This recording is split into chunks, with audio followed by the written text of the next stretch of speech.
Hello, everyone, and welcome back to Talking Games with Kellie and Andrew. I'm Andrew.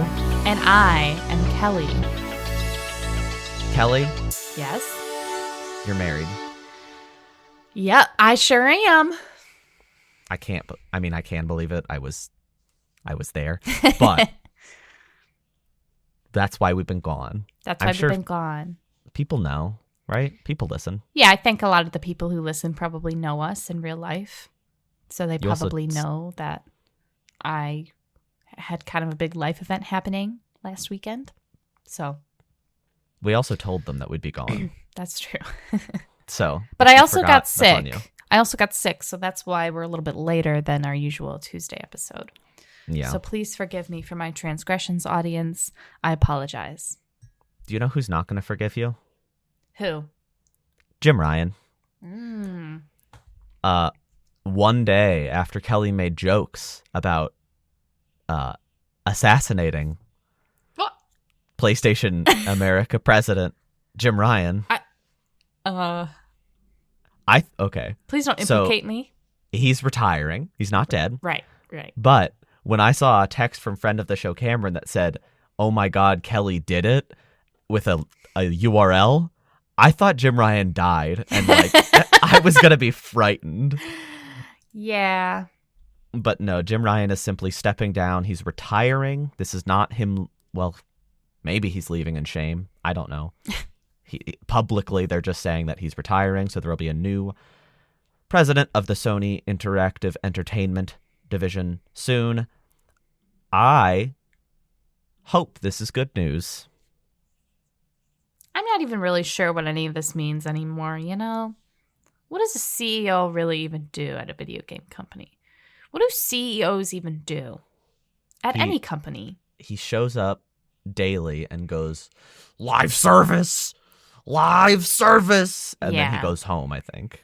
I guess the question is, whoever is the person that is fully going to replace him, not just the interim CEO, but the person who's fully going to replace him, what their priorities will be. If the live service push at Sony was really directed by Jim Ryan alone, or if it was something else, because maybe it was like stakeholders or people. I'm not even sure.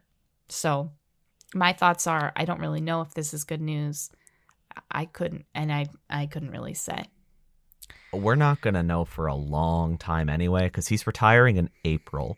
Yeah. The current CFO is going to help till April, and then in April, he'll take over as interim, which means, who knows, maybe it'll take even longer after that to find a new CEO. And then how long after that does it take for us to see the impact on video games? Because games take years to develop. Right. Meaning if a new CEO shows up and he's like, I want to go all in, single-player games, not everything needs to cost $1 billion, let's go. Theoretically, we wouldn't even start seeing the effects of that for at least a few years. So this might not even have an impact until PlayStation 6, which is scary. Yeah. But hopefully it does. We're going to be gaming forever. You know, it would be nice if the PlayStation 6 was better than the 5. Yeah, gamers till death do us part. Kellie, get the wedding out of your head. Sorry. That is what your vows were, though, right? Yeah, actually, that was the closing line of our vows. It was a really emotional ceremony. Until then. And that's when I stood up and I just applauded. And I had to be escorted out. Yeah, it got kind of crazy at the wedding. I won't lie to you guys. Yeah, there's a lot of gaming going on. There was. We had gaming stations so people could play Spiderman 2. It was the same day. It was. You did get roasted a little bit for your gaming habits. Not roasted, but a little bit roasted. People called you a gamer more than once publicly. I know. How embarrassing. During for me. speeches and everything. There is no hiding your gamerhood. I know. Don't I know it? It's a part of me. I'm sorry. I can't hide that. It's ingrained. It's is. truly ingrained. There's no escape. There is not. So, there's not really a good transition into the next story. It's actually very sad. So thanks, Andrew, for making us feel happy and laughing. You're welcome. During the course of our 3-week break, 2-week, 3-week, 3-week break, a lot of layoffs have been announced throughout the industry.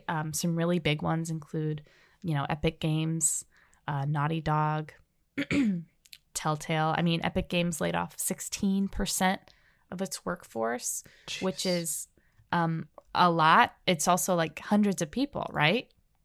Yeah. So That's a lot of people who got laid off. The people making The Last of Us Part 3, there were a lot of layoffs there. Telltale is,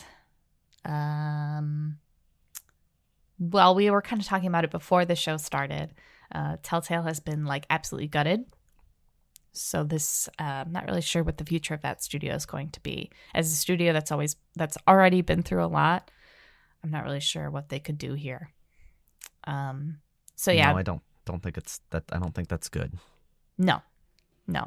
So yeah, this is really unfortunate. I feel like there's a lot of layoffs in every industry right now, but I think it's a little bit alarming the rate at which it's happening, particularly in the gaming industry, especially with the advent of, these sort of like cheap technological, like, oh, you can use AI to do this, and this, and it's just a little bit alarming. Not saying that that's why this is happening right now, but I think you can put 2 and 2 together. I think you can point at the advancement of artificial writing and artificial design, and also see the uptick of people getting laid off, especially writers and designers. So I feel it's just annoying to see because so many of these studios don't need to lay off employees. Like, they're doing well. Yeah. And I know like Naughty Dog's is a little murkier because it was contractors, which is like, oh, well, it's not layoffs. And it's like, okay, but cutting off contracts without warning, that's a layoff. Yeah. Especially when like it's implied that you're going to be working through the rest of the game. And like some of these don't, like Epic Games was like sweeping across all of their different conglomerates. So it's like it doesn't hit one thing specifically necessarily, but like Naughty Dog and Telltale, it's like that Last of Us multiplayer game is not doing good, I'm sure. I would be shocked if it's not like soft canceled at this point. Telltale, I mean, unless Wolf Among Us 2 is finished and they are just like laying off people during the QA phase, which is still very bad, but unless it's finished and like they're just QAing, it's not a good sign for that game. I just can't imagine a world in which that game, which was announced like 2 years ago, is not almost done. Like it, unless they weren't working on it at all, but there was like stuff from inside the game. I don't know. And like, I'm not trying to devalue like the work that people put into video games, because I know that it's a lot, but I think it's very different from a game like, like a big multiplayer game, or like these games that require like really intense, heavy infrastructure. I don't know. I just think it's odd that it was announced so long ago and it's not done. It might have just been one of those executive things where like it fell way out of scope because they kept asking for too big of things. Yeah. And like it did look graphically really stunning, and part of me is like, it didn't need to. Like obviously it's nice, but like I'd rather the game come out and be good. And it's so stylized. Yeah. There's just no reason that it needs to be like, I don't know. I don't really understand what's going on with that game, and I fear that I never will. No. I mean, I guess layoffs are just, I don't know, 50% of this show knows something pretty well about layoffs at the moment. Don't worry, it's good for gaming. The audience should be happy. You got lots of free time when you're laid off to game. It might be good for your like mental health, right? Yeah, maybe I get to play games. Yeah. I get to play so many games. That's my new job. Yeah, it's like, who wants to work? We're not put on this earth for the, like, if we're lucky, 80 plus years that we have to work. Yeah. We're put on this earth to game. Yeah. Except there's one, I would like some people to still work. Right. For my benefit. And that would be the studio over at Netflix, Studio Mir, run by Adi Shankar, who previously brought to life the Castlevania series. He has officially shown, well, I guess I don't actually know at what venue this was shown. I think there was some kind of Netflix event. A trailer, a little teaser, very brief teaser for Devil May Cry. No announcement for release, but it is coming to Netflix, and there was a few seconds of Dante being cool and firing guns. There's not a lot to say besides the fact that because we've known about this for I feel like we've known about this since before this show started. We've known about this a very long time. Mm-hmm. So seeing it in action for a second, I'm like, okay, this is actually coming to fruition, and I'm very excited about that fact. Yeah. It's interesting. I feel like Netflix is definitely the new home of video game animations. Yeah. Well, I didn't watch it yet, but there's that Blood Dragon television show, which is like a Ubisoft. It's like loosely based on the Blood Dragon DLC for Far Cry. Yeah, but like Cry? Sorry. Fart Cry. Sorry, I'm sorry. Farting and crying in the Walmart bathroom. But it has like Rayman in it.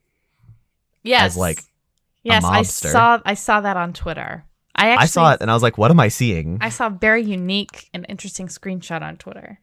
Was it him doing cocaine? No. I saw him with Coke on his nose.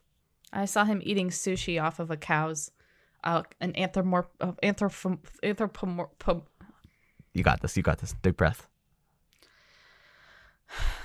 Anthropomorphic? Anthropomorphized cow woman. Uh-huh. I didn't see that. Oh, well. I think I might watch the show out of curiosity. It's only 6 episodes, so. My nose piercing is sticking out. Does anybody know what that's like in the audience? I can't even. You're asking the audience and then kind of showing me through your camera, but I can't see. Sorry. It's just bugging me. It makes me feel like there's a booger hanging out of my nose. Like I was doing cocaine in the bathroom with Rayman. With Rayman. Just for clarity, so I don't get sued, I don't actually know if he does cocaine in the show. Yeah. Don't sue me, Ubisoft. I don't think they would sue you for that. Maybe not. I don't know. You could see Rayman doing a plethora of activity on the internet if you Google it. Yeah. That's what DeviantArt is for. It's in the name. Deviant Art. Yeah. Did you have a DeviantArt account when you were younger? No, did you? I did. Of course you did. I was a purveyor of yaoi. Whoa. Am I allowed to say that? I guess so, but I just wasn't expecting you to talk about pornographic anime content. No, not like that. I wasn't like seeking out explicit content. I just wanted to see Ichigo from Bleach kissing Chad from Bleach. And is that so wrong? Because I did it. I just thought, I didn't realize it could be so innocent. I thought that was like a category of pornography. Well, maybe that's what it used to be, and now it's just sort of classified. It's a big umbrella. Yaoi is a big umbrella, and we can all stand under it. Okay, well, it's now an explicit episode, so I'm going to Google what is yaoi porn. It's just boys love, right? That's like what it roughly translates to. Yeah, it doesn't seem like it's a definitive answer, though. Yeah, it sounds like focusing on homoerotic, romantic, or sexual relationships. Well, yes. So I was equal opportunity. I wanted to see all my favorite characters in romantic situations with characters that I wanted them to get with. And DeviantArt was the perfect avenue for that at the ripe, innocent age of like 13. Oh, my goodness. Well, I think a lot makes sense now. You might argue I've been on the internet for too long. Yeah, some things just came together for me about Kelly. Like what? Explain. To continue talking about Castlevania or Netflix animation of video games, Castlevania Nocturne came out a few weeks ago during our break, and they have announced the second season is coming down the pipeline. If you watch the series, that will not surprise you. But you never know. Netflix is pretty good at canceling things. Ooh. Speed review, because I did watch it. Mwah. Mwah. Beautiful. The first half was very slow, and I was a little worried. I was like, this is really slow. Why is it so slow? I shouldn't have doubted them. It was because they were setting up a lot of crazy things. The back half, especially like just the back half of this season, was incredible, and I am so excited for the next season.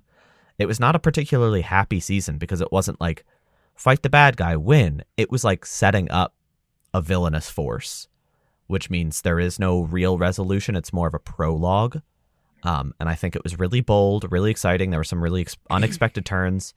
It's interesting to see Richter in this setting because, most people saw him in like Rondo of Blood or Symphony of the Night or Smash, and they just know him as this cool, happy, cutie patootie. But here he's not so cool. He's not that strong yet. He's figuring himself out. He has emotions. Still a cutie patootie, though. Always a cutie patootie. But a cutie patootie with some hardcore trauma. Oh. And he like cries and stuff. Oh. Because he's weak. Oh. Well, yes. I can't recommend the show highly enough, though. It was absolutely incredible, and I'm so excited for what's coming next. They set up some really interesting characters. There are some loose connections to the original series, but I think they'll become maybe more tightly wound connections as the series goes on. Because it's so far in the future, there's only so much they can do to connect them. It does take place during the French Revolution, which is very interesting. I did not know that the bourgeoisie was vampires. I missed that chapter of my history books. Well, if you watched Twilight, you would know that also. I have seen Twilight, and I didn't know that. I thought they were Italian. They are. I'm just joking. I'm joking. Oh. It was clearly funny based on the fact that I fact-checked you immediately. Yeah. People shouldn't talk to me. But anyway, I highly recommend it. It was incredibly good. I was also very excited by like the representation in the show. Just like the female characters and the queer content were just like very natural, and there were no arrows being pointed being like, look what we did. So like, to compare it to another Netflix show that has nothing to do with games, I just watched the last season of Sex Education as well. And that show has always been kind of progressive. And I liked the last season and all, but like, as a hardcore mega leftist, I love progressive stuff. But the fourth season felt like they were doing it and pointing to be like, look, we did it. And I'm like, you don't got to point. Just let it be, let it happen. Mm-hmm. And I feel like Castlevania Nocturne, as weird as it is for that show to do that better, it did. It really did. Like the content, like the representation is just like subtle, and it's not the focus because the focus is vampires, which honestly makes it better because like if somebody with maybe some more conservative leanings was watching this, they're probably less likely to get mad, and they're more likely to open their mind to it because it's like, oh, this is just a cool character that happens to like, to like what, Andrew? He just likes what cock, does he okay? like? Well, now what? Oh, I say that and you can't carry on? You don't know what to say after that?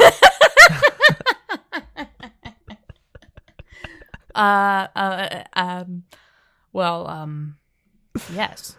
Why don't you tell me what you played this week instead of talking more about what? Cock. I can't say that. Why? Because I'm not allowed. I don't think it's that kind of word. Go ahead, Kelly. Just say it once before you talk about it. No. just you could just say it once. Okay, here's what I've been playing, okay? As you can imagine, I've been kind of busy these past couple weeks with wedding stuff. So I haven't really had the opportunity to really leverage this time off. But I have been playing the new Cyberpunk DLC, or expansion, I should say. Phantom Liberty, which came out on September 27th? 27th? I'll find out. 26th. I'll find out. You keep talking. So I think we had just finished recording our last episode when it came out, right? I think. Yeah, I think it was like out for like a day. Yeah. So I have played that. I'm pretty much done. I have like one more thing to do, but I won't go too heavy into spoilers. I think that this expansion is really, really incredible. I think that opening up just a little section of Night City really paid off very well. It feels like a totally different world almost. Mm-hmm. So Andrew, you've played the game, so you know when you go to Pacifica, which is where like the Voodoo Boys are, and Pacifica was supposed to be this like resort area of the city where all the corpos would go and like spend all their money and then come back to Night City. But it flopped. The project never like got completed, so there's all these like half finished buildings and stuff. And there's a place inside Pacifica called Dogtown, and it's basically just a section of the city that's like a military state right now because it's being run by like an arms dealer, like ex-veteran, like I guess veteran, this guy called Kurt Hansen. And it's kind of the whole plot of the DLC is kind of like a spy thriller, a spy action thriller, I would say. It's very interesting. I feel like the story is so unique. I feel like I haven't really played a story like that in a video game before. It's very different from Cyberpunk's main story where you don't really get to do spy stuff, even though you're in a cyberpunk setting. So some of the concepts that they introduce are really exciting and new because you can kind of play around with that futuristic espionage sort of thing. I love the characters they introduce in this DLC. They're all very memorable. Songbird, very interesting character. You've got Solomon Reed, who is played by Idris Elba, friend of the show. Just kidding. I wish he was friend of the me. It's a joke. I'm joking. I mean, I do wish he was my friend, but I wish he was more than that. Anyway. You're married, Kelly. Well, yes. You are married to Reed, though. That's true. And then there's another character named Alex. She's... Anyway, the point is that there's the expansion introduced a lot of new characters where sometimes you would think that you'd be overwhelmed by all this new stuff, but it does a really great job of sort of integrating you into the world. And if you're already familiar with the game at that point because it only unlocks after you do a certain amount of missions.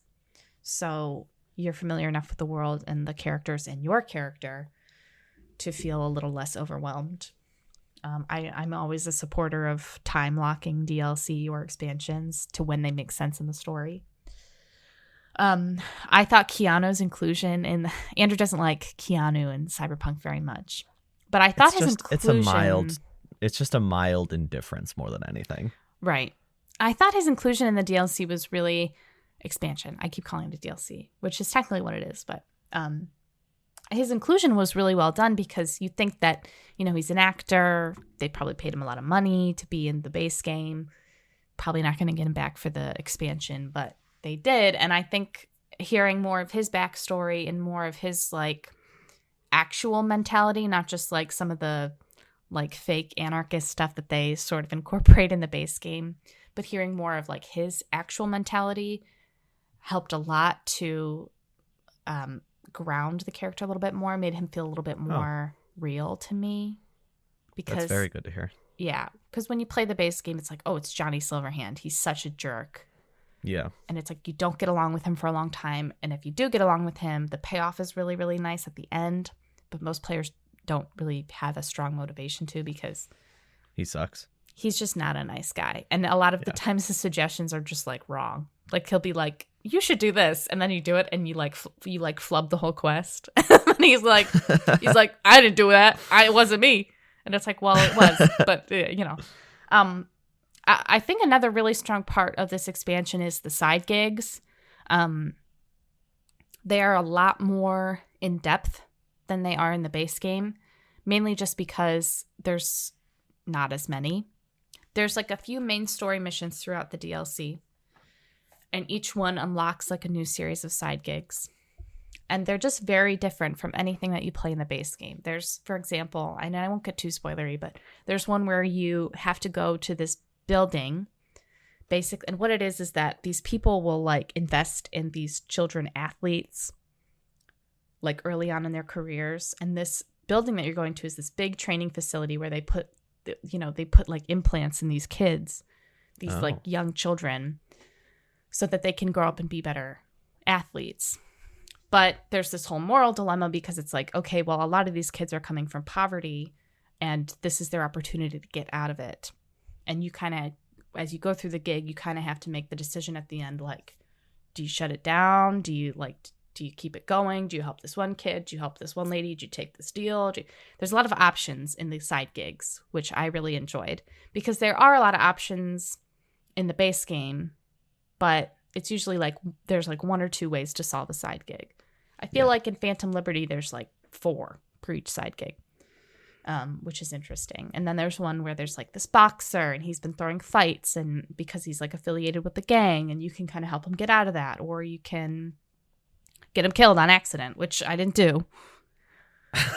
You say it like you would be liable for a crime if you did. So I highly recommend, if you enjoyed Cyberpunk at all, if you even had like a little smidge of fun playing it, even if it was buggy or whatever, I implore you to try again. Even if you don't play the expansion, there's been a lot of new features added. There's been a lot of smoothing out of the game. They've redone the whole perk system, which makes it feel very new. Yeah, I guess that's my question to you briefly, is because you've played Cyberpunk more than anybody I know, like, can you instantly feel the difference with 2.0, or is it maybe a little bit more? Because you played like all the updates, right? Yeah. I think is this one way more substantial than the others then? I think, yes. I think the perk system itself is really what changes the whole thing. That's kind of where the 2.0 comes in, is the perk revamp. I think the police AI, that was never really important to me. Like, you're not a crime committer, right? Not really. I mean, your character inherently is committing crime as a mercenary. Yeah. Like, but I'm not like going around like shooting at cop cars because it's like, there's no point. Like, that doesn't net me any money. That doesn't give me the experience that I want. There's no story reason for my character to be doing that. Just chaotic. It's just chaotic for the sake of it. And I don't really know why people wanted that in Cyberpunk ever. I don't know why people were like, I want it to be like GTA. I don't know if the game was advertised as that at any point, but there is a revamped police system that's been sort of worked in. So now, you see police like walking down the street in Night City, whereas before you would just see them like sometimes like in certain like little areas where they'd be around a crime scene, or they'd just be, I don't even remember if you saw them driving around. I don't but think they drive so. around Not that now. I can remember. And if you hit them, you get in trouble. Yeah. Speaking from experience. I think those are probably the 2 big things that will set it apart for maybe you or someone else who hasn't played since, maybe like a year or 2 ago. There's a little bit more customization now with like armor and cyberware. So a big part of the game is like you can modify your character with like new like bones basically, or like new, like, oh, you can buy this pair of like augmented legs to jump higher or something like that. There's this new thing called cyberware capacity where basically you can't go over the capacity that you're currently at, which goes up with every level. But you start off and it's really low. It's like 40 or something. And like, let's say you wanted like new eyes. Well, those are worth like 15. So you can only do those. So it kind of like prevents a power creep. So you don't have all this like kitted out cyberware at level 5. Yeah. It makes the game a little bit more challenging. And it makes more sense in like for lore purposes. Because in the lore of Cyberpunk, if you have too many modifications to your body, you are at risk of going into cyberpsychosis, which is basically just like your body and your brain they can't connect together, and you go into psychosis, which is actually a big plot point in the animated series, and also a big plot point in one of the quests of the game, where you basically have to go around and help a bunch of people who have gone into cyberpsychosis, and you can either kill them or get them help. So, do you see any influence? I mean, the timeline wouldn't make a ton of sense because Edgerunners was kind of recently in the grand scheme of things. Do you see any Edgerunners influence here, though? Or Yeah. would you say they're pretty distinct? Yeah, definitely. I mean, there's like references to the Edgerunners characters in the game. Oh, wow. I won't guess that's not that crazy. I but- won't say what they are because I think they're kind of spoilery, but yeah, if you Edgerunners is a prequel, technically, right? yeah. Okay. So if you explore, then you'll find those references. There's a Okay. part of the game where you go there for a side quest, and you see a bunch of different. I don't want to say anything. All right, I don't want to here's spoil what the I'll say. animation for anything. All right, we have 15 seconds when I say go. So, audience, if you want no spoilers, just hit the skip 15 button. When I say go, I'm going to ask Kelly a very fast question, and then she only has 15 seconds to answer. So, it's going to be spoilery for Edgerunners. All right, go. So, everybody died in Edgerunners. Mm-hmm. So, it's just references to them existing. More If you than go anything, to right? if you go to like the graveyard area, you can see Uh-huh. their names. Oh, And like okay. little like quotes pertaining to the characters and like Okay. little symbols for them. So Okay, so it's very referential. yeah. All right, spoiler free. We're good. I just There's had to ask. also like a perk. This is not a spoiler. One of the perks is like David. Okay. His, like little thing, and then one of them is Lucy. I never watched the animation. Don't come for Oh, me. you didn't? No. Okay, you should. It's good, but it's better than Cocaine Raymond. Raymond. Right. Raymond. Raymond. It's called a Raymond. Everybody loves Raymond. So yeah, I would highly recommend, like I said, if you even liked Cyberpunk just a tiny little bit when you first played it, I would recommend playing it now. And if you have the extra money, I would definitely recommend getting Phantom Liberty. It's been a lot of fun. You get to spend a lot of time with Idris Elba, and that to me is enough. I mean, I don't even need anything more than that. If it's just me and him going for a drink, if it's just me and him talking at like a railing about like our lives, that's fine with me. I would pay $30 for that. You did pay $30 for Oh. that. And I did. And I do it again. And I do it again. This one only requires a quick answer, but last question from me. I played Cyberpunk in what, 2020? I played it last year. Yeah, I played it in like February of 22. If I turn on my game, I'm going to get this DLC at some point. I'm not going to say when, but at some point. When I turn on my game, is it going to be very easy to get into the DLC as somebody who hasn't played the game in a long time? Like, will the game be like, hey, DLC over there? If I Yes. load up my okay, so it's very obvious. Yeah. I think if you are at a certain point in the game, it'll open up to you. Yeah, I mean, I'll be I at don't the know if end. you're starting a new character or what. No, I'll just start from where I was, so it'll be right Yeah. before the final Yeah. sequence. It'll be easy. And all the Phantom Liberty quest markers have like a specific Phantom Liberty icon that you can Okay, see. so you know that you're doing DLC. And Dogtown is like, it's different than Night City. When you go Do you there, have to like load into it? you kind of load into it. You just you go into like a wall, and then it does like a scan thing. I think it's like a hidden loading screen. But Okay. you'll absolutely know that you're in Dogtown. It is so different from Night City.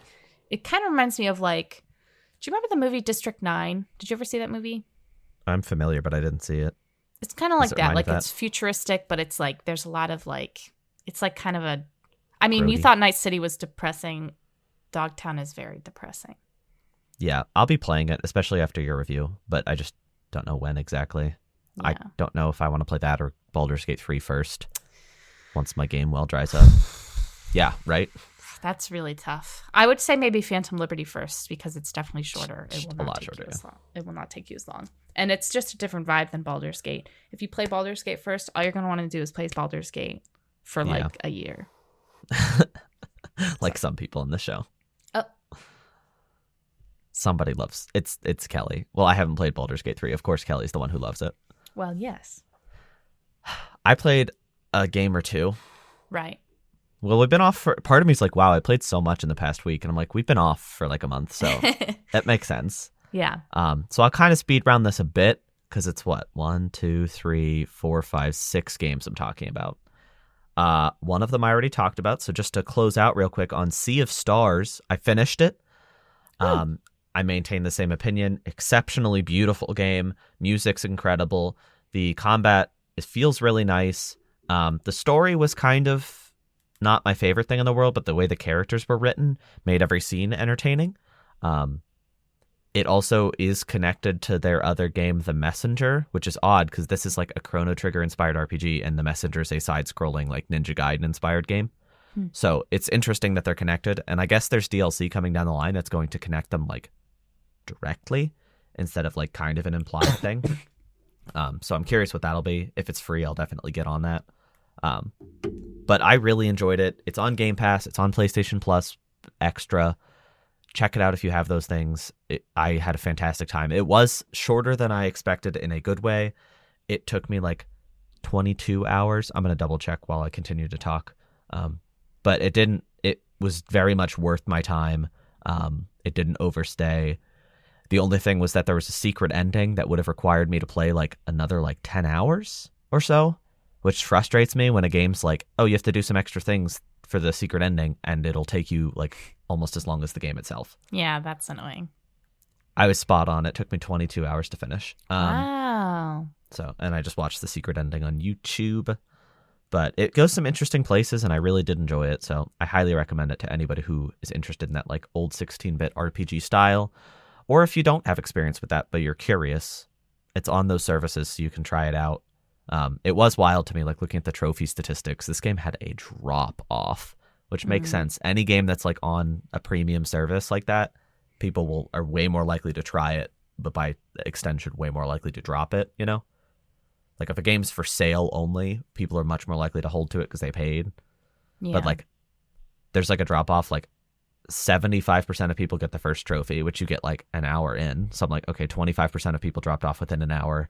And then the next like 2 trophies later, it's like 28%. And I'm like, oh, like only a quarter of people who start this game get more than like 5 hours in.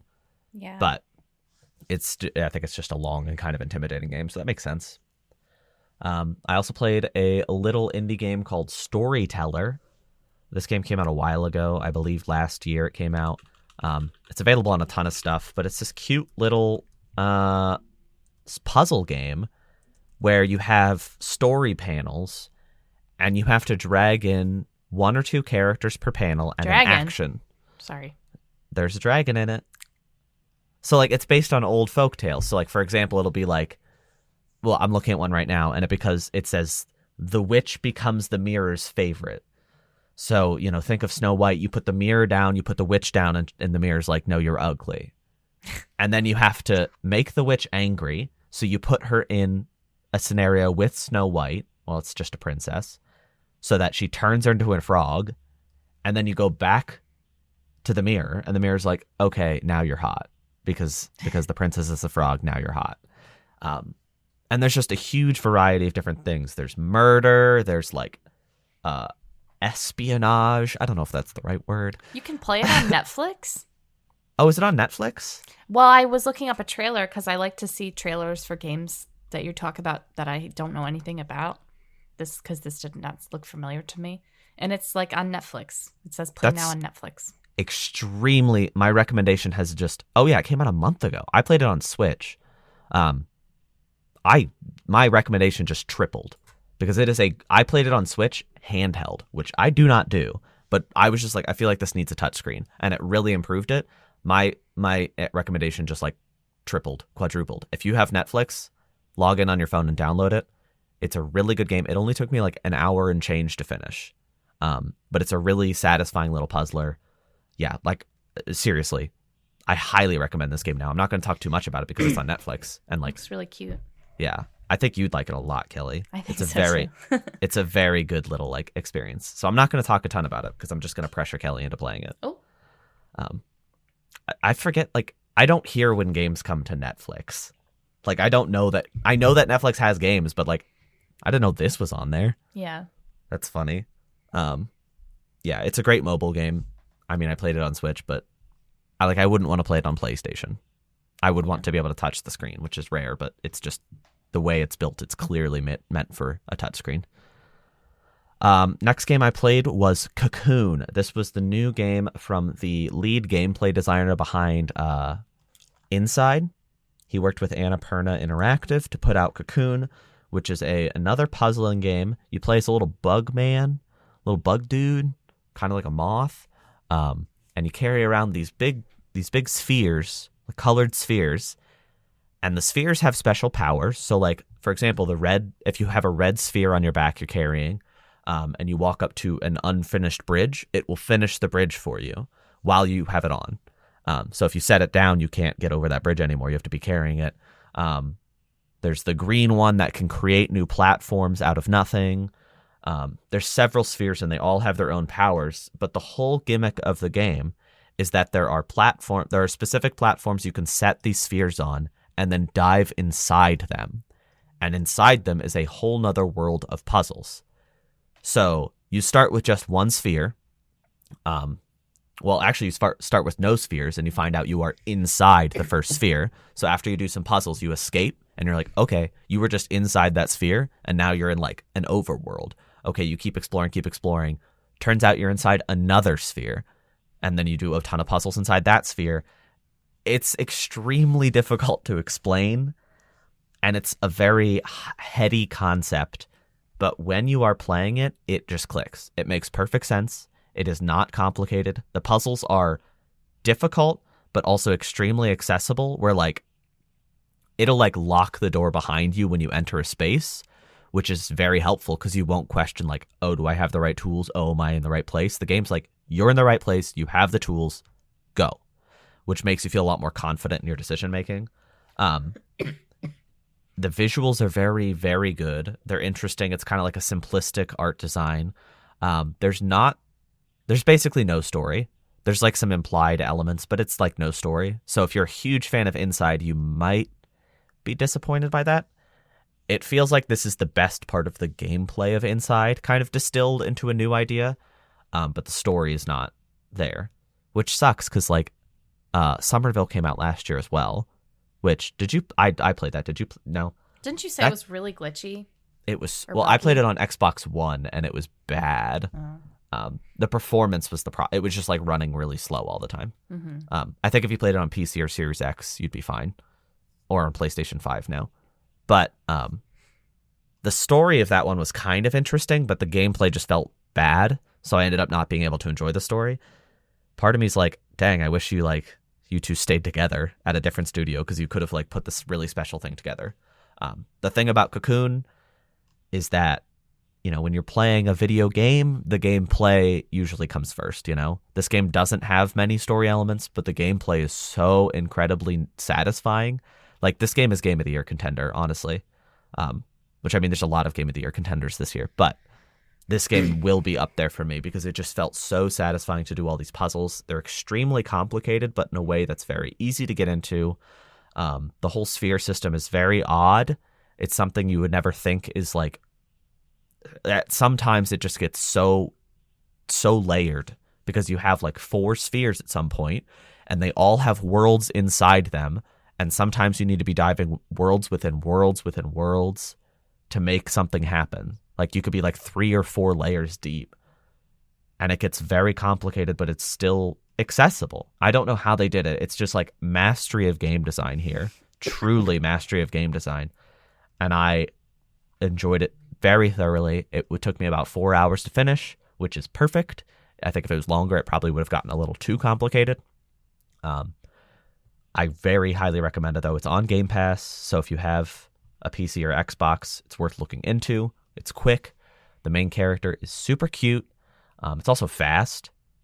Your little moth guy moves very quickly, which is nice because when you're trying to solve puzzles and you, like, make mistakes and you have to, like, walk around certain places, it can get very annoying if you're going slow. But because you're kind of zipping around, you don't get as frustrated. But I had a ton of fun playing it. I was very impressed by the gameplay design. Some of the best puzzles I've ever seen, genuinely. And, like, there's only one solution to problems. So, like, if you're, like, more of a puzzle fan of, like, say, Tears of the Kingdom, where it's like, I could do 75 things to solve one problem. This game is not that. This game is, there is a solution, figure it out. So if that's really not your jam, don't look at this game. But if you are at all interested, I highly recommend it. I had an exceptional time playing this game. Yeah. All right, breather. Is it What? Do you think it could win Indie Game of the Year? Yes. Yeah. I mean, Sea of Stars and Cocoon, I finished both of them very recently, and they're both contenders at this point. What other indie games came out this year? I googled indie games 2023, and it showed me Stardew Valley. Well, yeah, I don't know. People were trying to say Baldur's Gate 3 was technically an indie game. What? There's just no way. No, there's like that hundreds of people that worked on that game.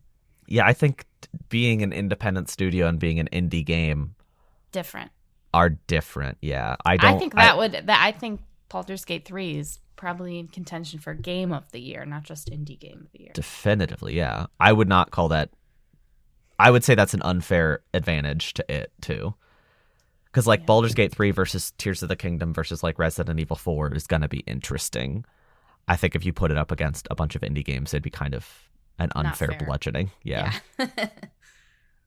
Like, not to say anything negative, but I know. Okay, so I'm just looking at games now, and Dave the Diver got a ton of good reviews, but I haven't played it yet because it's just about to come to Switch. Like I said, Sea of Stars, Cocoon. It's definitely contender for. Yeah, that's a good idea. Maybe we should split our Game of the Year categories into a couple categories. Yeah. That's a really good idea. And I haven't played the Castlevania Dead Cells DLC, which I might do. But anyway, should I get back into reviews? Yeah. Final 3. Halfway there. The next one will be quick, though. I played Final Fantasy VII. OG, baby. Wow. Well, before your wedding / the release of Spiderman and Mario, I really wanted to play all of Final Fantasy VII because I wanted to be warmed up for Rebirth in February. And I knew that there were a lot of games coming out between now and February, so I didn't want to, lose that opportunity. Plus, the current port that exists, you can press a button and it makes you have like unlimited health and unlimited limit breaks, and it basically turns it into not a video game, just a story experience. Because I was there for the story, and I just had that on the whole time, so I didn't have to worry about combat even a little bit. I know from past experience the combat of Final Fantasy VII is very, very good. The materia system is very fun, and the turn-based battles feel fantastic. I did not experience that this time because I had it 3 times speed and just mashed X to use limit breaks forever. But I played it in like 15 hours, which is really long to just do the story, but also like surprising how quick it is for a game of that scope. I had a great time though. Not going to say a ton. Rebirth's right around the corner. I played that. I'm going to watch all the cutscenes from the other games. I watched the movie. Advent Children? I love that movie, yeah. You want to know something funny? I bought that on Amazon when I was like 15 or 16. Yeah. And then I watched it on my little portable DVD player in my bedroom. Did you have a great time? I did. Did you play 7? Or were you just like cool anime boys? Well, as we know, I was very prolific on DeviantArt at the time. Yeah, and there's probably a lot of I needed to get up on all the Cloud. I needed to understand why Cloud and Sephiroth were making out on DeviantArt all the time. Much to my surprise, when I got to Advent Children, I was like, these two aren't involved at all. I mean, they're very involved. I mean, yes, that's a complicated homoerotic relationship. But yeah, they do stabbing in a different way in the movie. Oh, wow. Right. That is a great movie, though. Yeah, it held up better than I expected. The English voice acting is rough, but also, like, kind of charming. It's hard when you hear their voices now. Because they're really good. They're really good. Yeah. And there's 3 Teen Wolf actors. In the movie? In the new Final Fantasy, in the remake. Oh, okay. That's funny. Isn't that interesting? That is very odd. Sephiroth, Cloud, and not Biggs. Yeah, Biggs. The one Charlie Sheen. Biggs. That's Wedge. Oh, wait, Wedge no, I'm having it backwards. Wedge is Hunter from Breaking Bad, which is why I don't know why. You mean Badger? What did I say? Hunter. Who's that? Hunter from... No, he is Badger. Who's Hunter? I don't know. There's no Hunter in Breaking Bad, right? I don't think so. Okay, Badger from Breaking Bad is... Wedge in Final Fantasy VII Remake. Is the guy that looks like Charlie Sheen. And sounds like him, yeah. And he's from Teen Wolf. And is Wow. Kelly's back on DeviantArt for him. Okay, sorry. Anyway, the movie was very good. The first half is kind of rough because it's a lot of voice acting and talking. But the action in the second half, like, wow, it really holds up. It's incredibly fun to watch. And it is funny because, like, the CG is not as good as the new game looks in real time, which is hilarious. But it did make me very excited because I think some of the elements from Advent Children will probably weasel their way into this remake trilogy. So that I'm excited to see. Especially like some of these characters that were kind of interesting but badly acted, I think could be done a lot of justice these days.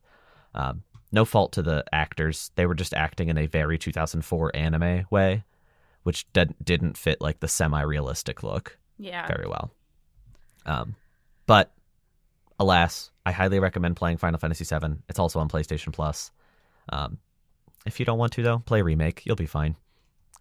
Read a plot summary or something first. I played 2 games as well that are new. Brand spanking new. Which do you want to hear about first, Kelly? Spooter or Mario? Let's talk about Mario first. Super Mario Bros. Wonder. Thankfully, so Kelly had a certain big life event on the release day of these 2 games, which, to be fair to her, you planned way before they did. But Amazon messed up and sent them to me a day early, so I got to play them before the wedding, which was very exciting for me. Mario Wonder is just stunning to look at. Like, I knew it looked pretty from trailers and stuff. It's just different when you're holding it. It looks better than any Mario game ever has, any 2D Mario game ever has. There's just so much visual style and flair going on. It's just incredible, and I was blown away. The music is exceptional. Mario feels incredible to control. All of the characters that you can play as now all have the same controls. So Luigi does not have a higher jump. Peach cannot float. And that's because there are unlockable abilities through badges. So like the first badge you get is kind of like Peach's float, but every character can do it. So like Mario's hat will go above him and become big, and then he floats with his hat for a second. And all the characters can do that, which is kind of silly because like Peach and Daisy pull out hats. And I'm like, why don't you just use your dress? Like, you used to do that. Or your umbrella. Yeah. What about Peach's parasol? I think it's kind of silly that they pull out hats. I'm pissed off. It's funny. Kelly's mad. I have had a good time, though. It is very fun. I'm on the 3rd world. If you're doing everything the game has to offer, it is kind of long. I'm like 5 or 6 hours in, and I'm on the 3rd world. Like I said, I'm doing everything that I can because it just feels so good to go through the levels. The Wonder mechanic is a really awesome shakeup. So in every level, there's a Wonder seed that you have to get. And to do that, you have to access a Wonder flower, which makes the game go crazy. So like for some of them, it'll like, for example, there's these like little stampeding rhinoceros kind of creatures.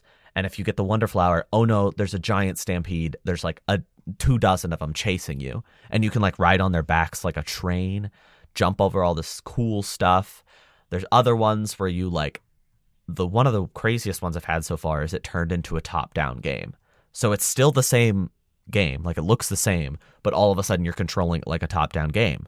And like you realize that like these weird little background elements that were going on are the floor of the top-down thing that was about to happen. So like you can't just walk anywhere, you have to walk where there's floor, which was previously just like decorative wall. Now it's the floor. There's other ones where you're in space and you're just floating around trying to control yourself. There's just so many things, and I'm not going to go into too much detail because the wonder effects are the highlight of the game. That's why you want to play this game. I mean, it's called Super Mario Bros. Wonder. It makes sense, but like, it's what makes this game stand out, and I really have been enjoying it, and I've been consistently happy. Literally the second level in the game, I'm not going to tell you what the wonder effect is, but it started, and I was just like giggling to myself the whole time. And I'm like, this is just, I'm feeling joy. I'm just feeling happy playing this game. Which Mario always does to an extent, but like the previous 2D ventures for the past like decade have been a little lifeless, you know? They've been a little less than incredible. And this game feels like it's truly a step forward, and like they just had so many ideas and they all got thrown down on the table. I heard the exciting news that Koji Kondo, the music the director of the music, suggested a wonder effect where Mario just turns into a live action person. That didn't make the game. That didn't make the cut. So wow. Just thought I'd let everybody know that Who there's would no. it have been? Do you think?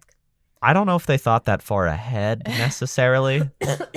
I do know that idea did get left on the cutting room floor though. Man.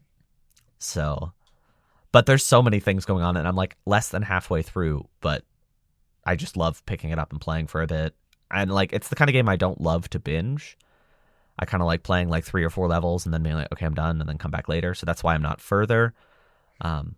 Whereas the other game I played this week, far more bingeable, Spider-Man 2. I was trying to think of the theme song, but I can't think of it. How's this? Keep going. Right? Yeah, but I was trying to think of the Spider-Man PS4 theme. What about when he goes... when he's shooting webs? Can you do that one more time so I can understand it?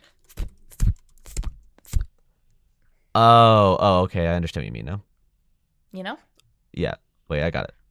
Na na na na na na na na na na na na na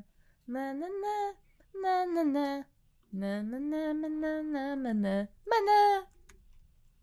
Don't copyright strike us. I like that I'm just sitting here looking for the Spider-Man PS4 main theme song, and Kelly's just keeping us entertained. You know, I just like to have fun, you know? I just like to get silly with it sometimes.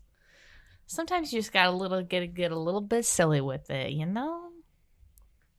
I can't sing it anyway, it's fine. It's just kind of orchestral, but you recognize it when you hear it, so I give up. Spider-Man 2 came out on PS5. This game is starring Miles Morales, Peter Parker. You can play as both of the Spider-Men. You can switch between them freely as you see fit, as long as you're not locked into like a story mission with one of them. If you know anything about Spider-Man on PS4, you know what's up. It's an open world game set in New York City. Tons of side content. Story is fun, quick. I'm like 7 hours in and I'm halfway through the main story already. Granted, I haven't been doing a ton of side content, but I have heard that in about 25 hours you can have everything done in this game, which for me is a good thing because I don't like games that overstay. And that's for 100% completion. Heck yeah. That's great. The biggest additions to this game, because there's a lot of like little additions that are not really worth getting into, but the biggest addition is the wingsuit. So while you're flying through the air, you press triangle, boom, freaking flying squirrel up in here. And you can zap through, go really quickly, and it adds a lot to the traversal, which is mine and probably a lot of people's favorite part of the Spider-Man games, I guess, is the traversal itself. Swinging still feels incredible, but having this new tool in your belt adds a lot. And I've been enjoying just getting around the city a lot. I have not used fast travel once in my like almost 10 hours because it just feels too good to go around. And while I'm going around, I'll be like, oh, I'll find something on the way to do, like find a side event or find something, like a few enemies to beat up. And I'm just having a great time. For me, it's kind of a brain shutoff sort of game. The gameplay loop is pretty simple. The combat's pretty straightforward in a lot of ways. But that doesn't mean I'm not enjoying it a lot. The story is good. As I said, according to PlayStation, I'm 52% of the way through the game. And basically, like, none of the stuff from the trailers has happened yet. Which is weird to me. What about the big part where you're, like, with the water? Remember? There was, like, a big gameplay segment that they showed us at. No. Oh, wow. Although I had a part of that might have been like cut together different. No, but I haven't seen that specifically. No. And like I haven't seen a certain big creature man yet. Right. He's on the back. I haven't seen Venom yet. Which is weird because he's in all the marketing. He's on the back of the box and stuff. He was used to announce the game. Yeah. I haven't met him yet. That's kind of messed up because anyway. That was the point.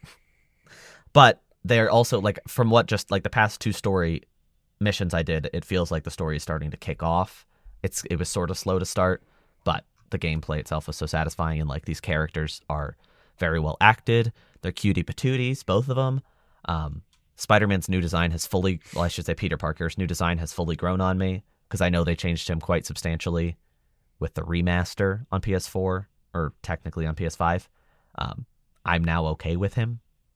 I think he was really ugly when the first game came out, but like I just got used to him. So now him looking a lot more Tom Holland-esque, I'm okay with. I think Yuri Lowenthal knocks it out of the park. He's one of those voice actors where like when I start something and it's him, it takes me a while to get into it, because I'm like, it's just Yuri Lowenthal. But like once you're in the thick of it, you kind of forget. And like he said a couple things angrily, and it's okay. It's way better in context. Like the trailers where he's like, I'm Spider-Man. Like they sounded silly. Mm-hmm. But it's sort of like an organic flow. Like he's angry sometimes, but like it kind of comes out of like you see it coming. Whereas like in the trailers, he was just angry all of a sudden, and I'm like, it's kind of hard to take him seriously. Yeah. But that's not nearly as much a problem in the actual game. But I'm having a great time playing this game. It is just fun to go through. I very much enjoyed the 2018 one and Miles Morales for what it was. These are just fun games to tear through, and I'll probably do everything. I'm probably going to get the Platinum Trophy and, really experience this game to its fullest. There's not a ton coming out in the near future. WarioWare is in a week from... If you're listening at time of release, it's in a week. It comes out Friday, November... Want me to look? Friday, November 10th? 17th? Oh, let me see. I think I might be wrong. 3rd? No, 3rd, yeah. Okay, so it's out in a week. After the release of this episode, it's a week. Thank you for the applause. Because I knew Mario... Yeah, I already have it. Well, I don't have it. I have it ordered. And then Super Mario RPG is 2 weeks after that. Call of Duty comes out in the middle of that, if that's your jam. Avatar comes out this year. Did you forget about that too? That is coming out this year? December 7th. Okay. That'll be the last big game of the year, because then the next things don't start again until like January and February. Yeah. So. Wow. But yeah, I'll definitely be playing a lot more of this. I don't think WarioWare's a long game, so even if I'm still working on Mario and Spider-Man, I can step away for a few hours. Yeah. Are you getting WarioWare? Of course. We'll have to play it together. I forgot they have they have that co-op mode. Isn't it like couch co-op? Yeah, there's no way it's online. It's Nintendo and it's WarioWare. Get It Together, right? Or no, Move It. Move It, yeah. Because Get It Together is the one that came out like 2 years ago, right? Yeah, it's September of 21. Let's see. I know it has co-op. I just don't know if it's online. I would be mode. shocked if it was online, but... No, I don't think there's an online mode. Well, we'll just have to spend time with each other. I know that's unpleasant, but... Just kidding. It's a joke. But there's a 4-player mode. I mean, it's up to 4 players, so if any friends of the show are interested, We're busy that day. Don't talk to us. Don't spend time with us. Right. We'll be busy watching a certain movie. Oh, right. Can we... No. I'm done talking about games. I'm done talking about Spider-Man. Okay. So, can we tell people... Next week's Halloween, y'all. The next episode will be releasing on Halloween. Which is... How often does that happen? Once in a... Spooky. Is it every 7 years? How's that work?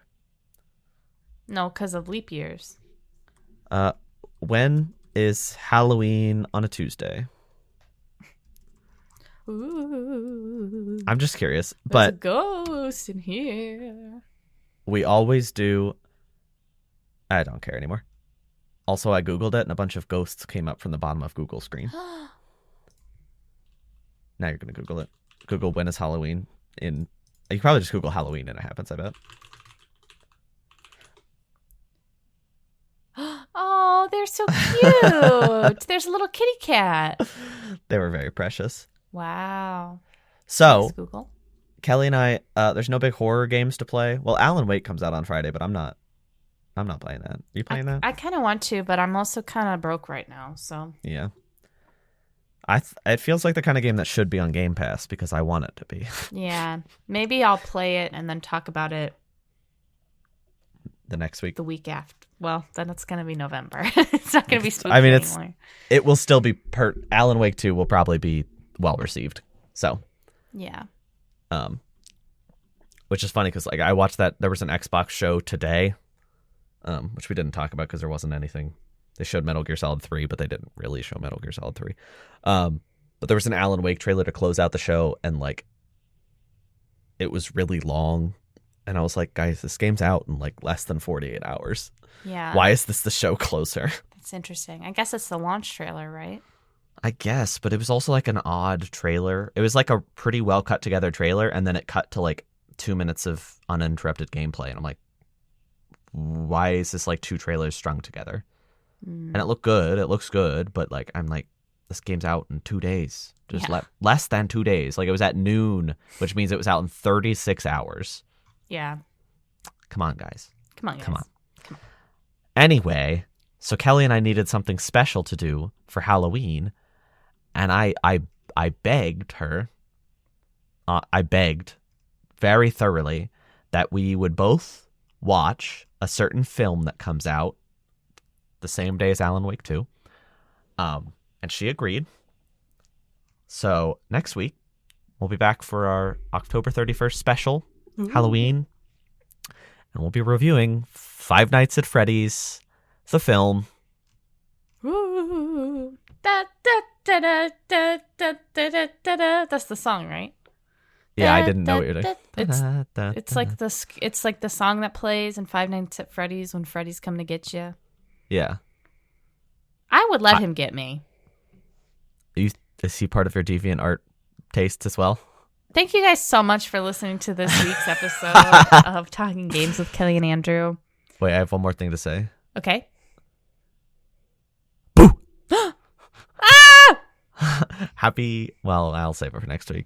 Happy almost Halloween, everybody. We look forward to talking to you next week about some spooky stuff. Are you looking forward to it? I am looking forward to it. I'm looking forward to talking with you. I want to make the audience understand. We are both watching this film. We are not watching this film together, which will be bad for the enjoyment of it. It's going to be harsh. It's going to be rough. It is not well reviewed, but we're going to do it for you guys. I'm also doing it for Josh Hutcherson.